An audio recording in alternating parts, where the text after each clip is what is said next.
Welcome back, Lucas Oil Pro Motocross. We have reconvened. We had 3 weeks, 2 weekends off in racers' terms, and we're here for Unadilla, which we did not get in last year. So much like High Point and Southwick and Washougal, we've got a lot of the iconic tracks back.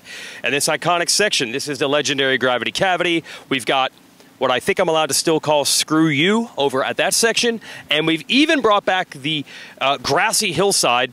I don't think that's the wall. I think the wall is what they call Screw You now. That's the grassy hillside. You might have seen that iconic crash, Ricky Carmichael and James Stewart back in '05. They were coming down from that moments before they came together. So the iconic obstacles are back. The iconic weather.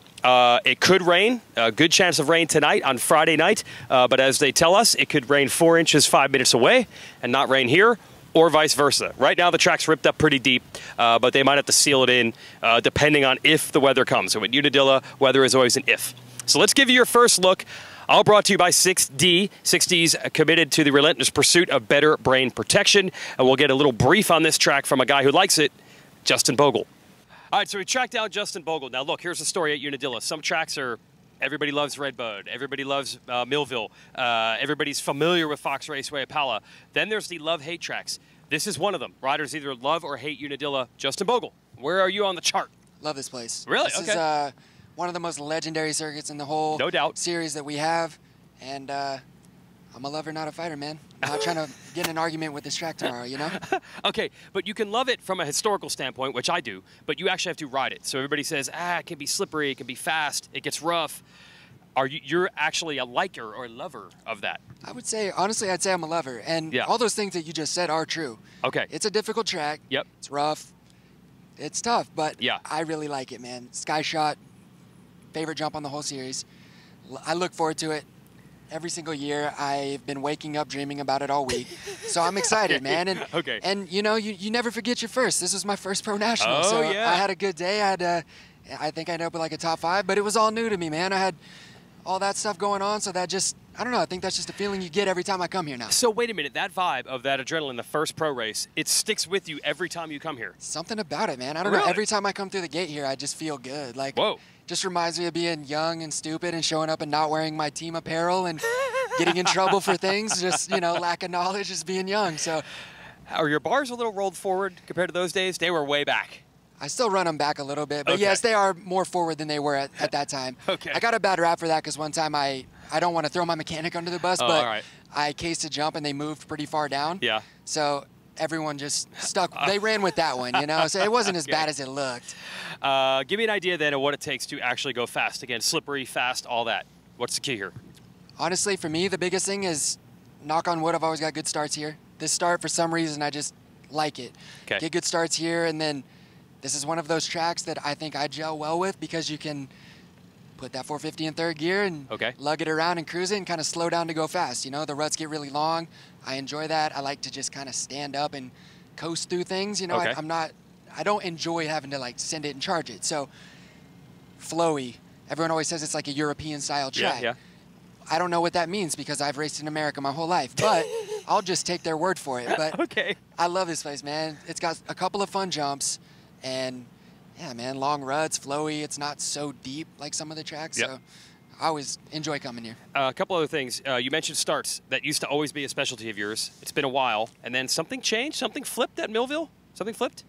Yeah, we didn't whole shot at Millville, but we got darn close. Yes. So close, man. But yeah, we made some bike changes. Some engine stuff and a few things. And I've been working on the technique a little bit, man. It's been confusing because I mean, there's been a lot of times in my career I've whole shot at least once every weekend. So it's been difficult and disappointing, but I'm trying to make sure I don't end up back in the middle to back end of the pack like I had been a lot lately, because that's where all the sketchy stuff you don't want to be around happens. So whole shot, man, that clean air is one of the most beautiful feelings on earth. Especially here. This roost is a little painful. The roost is painful, but like I said, I generally get good starts here. So that'd be nice. Hopefully I don't find out about it. And yeah, the roost isn't bad enough for handguards because those don't look cool. So I can't believe that. Just for looks alone, you're not going to run handguards. Last thing, you have been hinting at not feeling 100% physically. Where are we at with this? I don't think it's been a hint, man. I think it's been blatantly obvious. Oh, okay. All right. I'll give you that. I'll give you that. The other weekend at Millville, I was running third for a little bit, and then people were asking if, like, I was hurt or my bike broke. Like, that's how far off I fell. So it's been rough, man. It's been, I hate sounding like a broken record, you know. I'm trying. But Yeah, having the same issue that I was having a couple years ago, just moving down to Florida, dealing with the heat, training, trying to get myself back up front, man. It's a grind, it's tough, so you got to be careful, and it just kind of got away from me. So getting it fixed, but obviously it's not going to happen overnight. So it is what it is, man. I got to go out there, and my old man didn't raise a punk, so just got to man up, make it happen. Okay, that's Justin Bogle. He likes the track. We're not going to lie. There are some riders that do not like it. It's fast, it's slick, and you've really got to have good throttle control out here at high speed. There's so much talk when you come to Unadilla about the track itself, not just the series and the riders and the points and things like that. And the soil gets a lot of the attention. Way back in the day, you'd come here and the track was covered in grass. I've heard there used to be like some farmer's cow show up the road, and they were able to get cow stuff to grow that grass and make the soil that much better. Then eventually the track just became really hard-packed and rocky. They've done a pretty good job now of bringing in topsoil. You can see how soft this is right now. I'd say this is maybe not 1977 Unadilla, but it's certainly, I don't think you can say it feels like walking or riding on shale hard rock. It's pretty soft. Now, of course, the weather might affect that as well, but we cannot say that Unadilla doesn't have topsoil brought in. It's pretty deep out here on a Friday. We're going to get a little more analysis of this track now. Alex Ray, who is not racing because he's injured, will do any media and all media, including this show. Okay, Alex Ray will do any sort of media, anytime, any place, and you might as well because you are not racing. What happened, dude?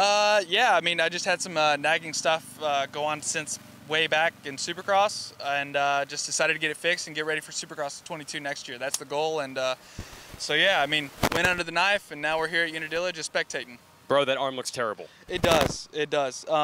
Yeah. Fused, you say? Yeah, partially fused. Oh, so okay. I will be able to move it a little bit. Not right now because I do have some pins internally, but both wrists actually. So I got a scaphoid fixed on this hand and then also partial fusion on this one. But, you know, I'll be bionic, but I'll still be able to twist the throttle and get sketchy anyway, so. Okay. Even more sketchy because I'll have more grip strength. Oh, better. Yeah. You'll actually better. Yes. Maybe less sketchy. Now, you do have some experience, though, at this track. Tell us about that. Yes. I've been here a few times. The first time just went absolutely horrible. Okay. And then the next time, not so bad. But yeah, the first time, I was actually my first ever outdoor national here. All right. I ended up buying a bike on Wednesday, driving here with my dad, and trying to qualify. Totally stock bike. I think we got a pipe for it. That was it. Okay. Ended up qualifying 68th. Solid. Terrible. Solid. First ever outdoor national. But then where'd you end up the next time? The next time I came here, I ended up 14th in qualifying. What the? Yeah. What? Yeah, I don't know what happened, man. I improve. So it's good. Yeah, apparently. Every year I improve a little bit more, a little bit more. So as long as I can keep doing that, climbing the ladder, we're still out here. So when you have raced here, so you didn't qualify once, then raced here twice. What are your thoughts on Unadilla? Give us an idea.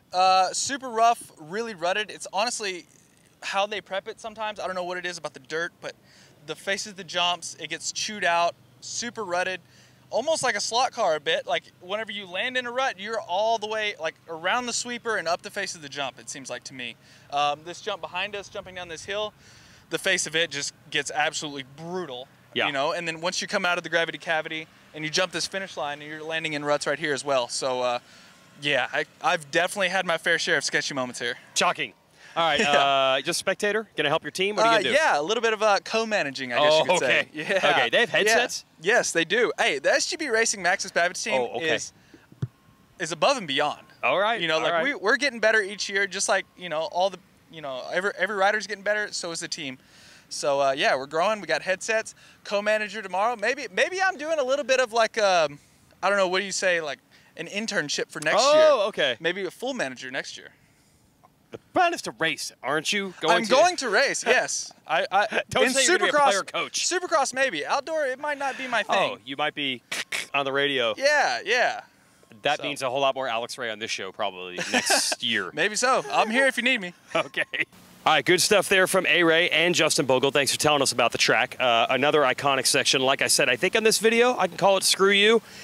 Another area of Lucas Oil Pro Motocross that is deceptive. I mean, this is legitimately pretty hard to even make the corner at the bottom, but they're racing. It's not like you're going to see riders, ooh, can he even make the hill climb, or can he even get to the bottom of this, especially if it's muddy. But honestly, there are sections of these tracks, say Mount Martin, that would be difficult to just do one lap on for some riders. And here it's just all about going fast. It's not like they're worried that they can't climb this hill, but it is deceptively steep. Now, another big factor coming into this weekend is the weekends we had off. So Dylan Ferrandis has a big points lead. We know this.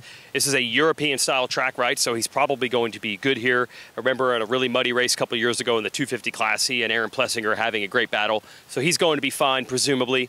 It's Eli Tomac who's really on the move in the 450 division. He's almost caught up to Ken Roczen for second in the series.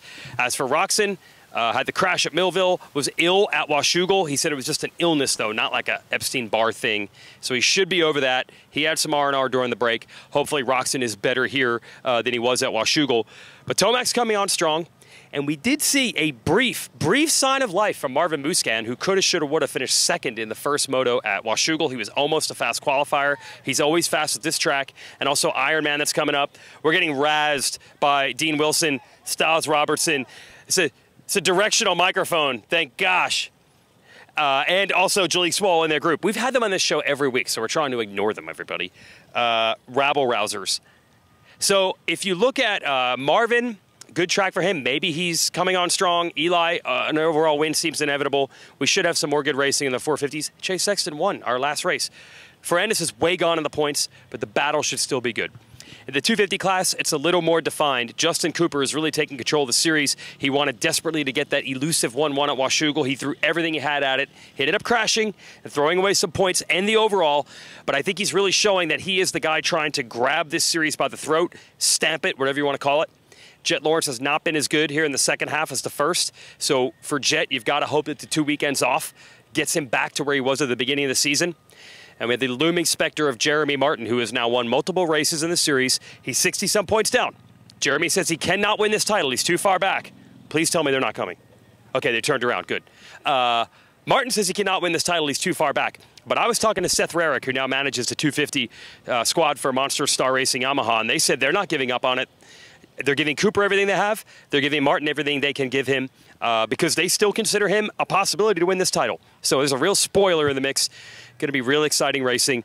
This first look is brought to you by 60, committed to the relentless pursuit of better brain protection. It's really good to be back at the races.